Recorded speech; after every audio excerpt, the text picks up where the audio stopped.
ভয়ঙ্কর পরিস্থিতি। আমি লোকালদের কাছ থেকে যা ইনফরমেশন পাচ্ছি, এমএলএর ভাই রাস্তায় দাঁড়িয়ে গুলি চালাচ্ছে। আমরা অবাক হয়ে যাচ্ছি। মুর্শিদাবাদের দুই জায়গা, অর্থাৎ শামশেরগঞ্জ আর আপনার তার সাথে সাথে সুতি, তাদের এমএলএর ভাই গুলি চালাচ্ছে। পুলিশ ওসির ভূমিকা হচ্ছে শূন্য। ধুলিয়ানে হিন্দুরা এই মুহূর্তে জিম্মি হয়ে আছে, মানে যখন ইচ্ছে তাকে মার্ডার করে দিতে পারে।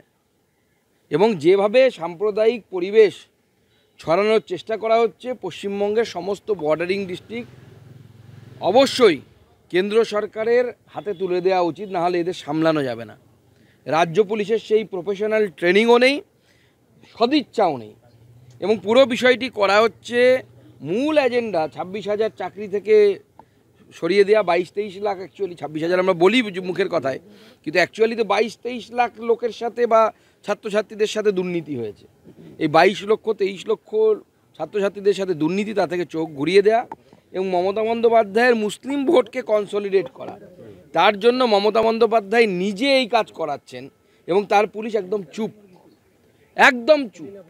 এবং আজকে আমাদের এই প্রতিবাদ, এই শান্তিপূর্ণ প্রতিবাদ হবে। আমরা বিভিন্ন জায়গায় মানুষকে অনুরোধ করব, হনুমান জয়ন্তীতে যে পতাকা খুলে ফেলা হয়েছিল, ভগবান রামচন্দ্রের ছবি সম্বলিত পতাকা, সেই পতাকা আমরা বিভিন্ন জায়গায়, বিভিন্ন বাড়িতে, বিভিন্ন যানবাহনে আমরা বেঁধে দেব। মানুষকে অনুরোধ করব, হাত জোর করে বলবো, এবং আমার বিশ্বাস মানুষ এইভাবেই প্রতিবাদ জানাবে।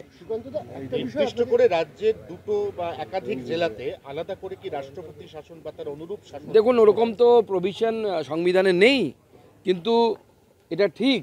এই দেশকে যদি বাঁচাতে হয় বা পশ্চিমবঙ্গকে যদি বাঁচাতে হয়, কারণ পশ্চিমবঙ্গের সাথে গোটা দেশের স্বার্থ জড়িত আছে, মমতা বন্দ্যোপাধ্যায় পশ্চিমবঙ্গকে বাংলাদেশের মতো তৈরি করে ফেলেছেন কিছু কিছু অংশে, মুর্শিদাবাদ, মালদায়।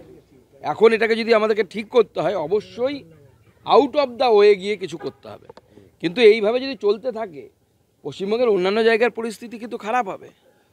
আমরা দেখেছি যে গত কয়েকদিন আগে অন্য ধর্ম সম্প্রদায়ের উপর কিছু মানুষ পতাকা লাগিয়ে দিয়েছে। আমরা তার পক্ষপাতী নই, আমরা পরিষ্কার করে বলতে চাই। আমরা চাই না কাউকে জোর করে এই ভালোবাসার পতাকা, এই শ্রদ্ধার পতাকা লাগানো।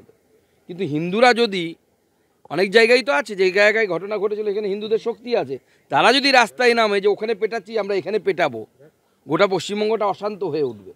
সেজন্য যারা এই খেলা খেলছেন, সিদ্দিকুল্লাহ চৌধুরীর মতো বাদরগুলো, যাদের মন্ত্রী হওয়ার বিন্দুমাত্র যোগ্যতা নেই, যারা বলছে আগে জেলাগুলোকে টাইট দেবো তারপরে কলকাতাকে টাইট দেবো, আমাদের হাতে একদিন ছেড়ে দিক না, সিদ্দিকুল্লাহ চৌধুরী বাংলাদেশ পালিয়ে যাবে, এমন টাইট দেওয়ার ব্যবস্থা করব।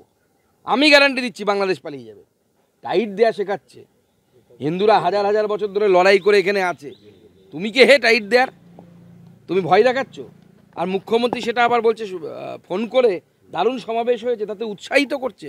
তার মানে কিন্তু মুখ্যমন্ত্রী তো জিন্নার কাজ করছে, সোহরাবর্দীর ভূমিকা পালন করছে মুখ্যমন্ত্রী। হিন্দুদের সুরক্ষা কোথায়? তাই আমরা কেন্দ্রের সাথে সরাসরি যোগাযোগে আছি।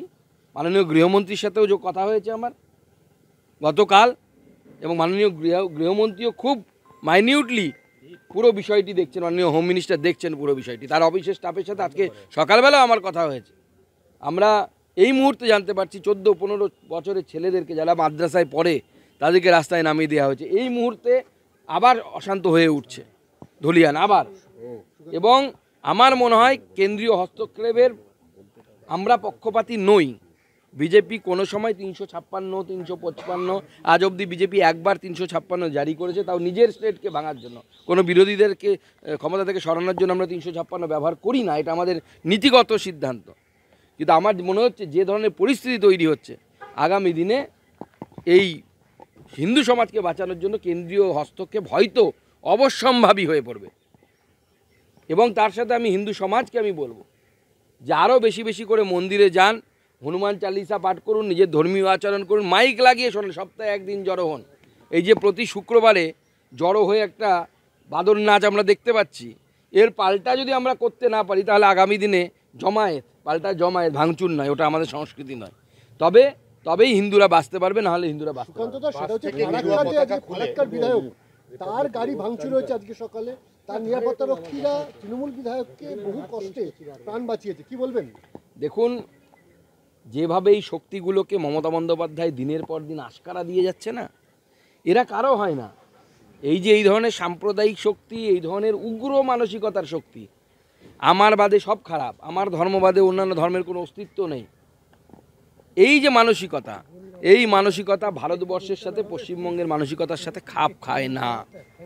ভারতবর্ষ একটা আইন পাশ করেছে, ভারতবর্ষের অন্যান্য জায়গায় কেন এরকম ঝামেলা নেই?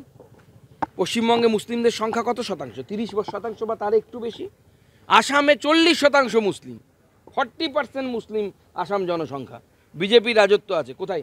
আসামে তো এরকম কোনো গণ্ডগোল হচ্ছে না, 2-4টে প্রতিবাদ হয়েছে। গণতান্ত্রিক পদ্ধতিতে যে কেউ প্রতিবাদ জানাতে পারে, কেউ মানা করছে না।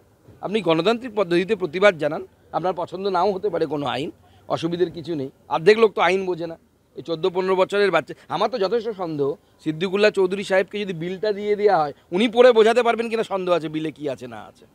এবং এই মাদ্রাসা ছাপ যারা এই রাস্তায় নেমে করছে, তারা বিলের কিছুই জানে না, কিছুই বোঝে না। এই যে বিল, এই বিল মুসলমানদেরই ভালোর জন্য হবে। আগামী দিনে এরাই সিএর সময় পুড়িয়েছিল ট্রেন।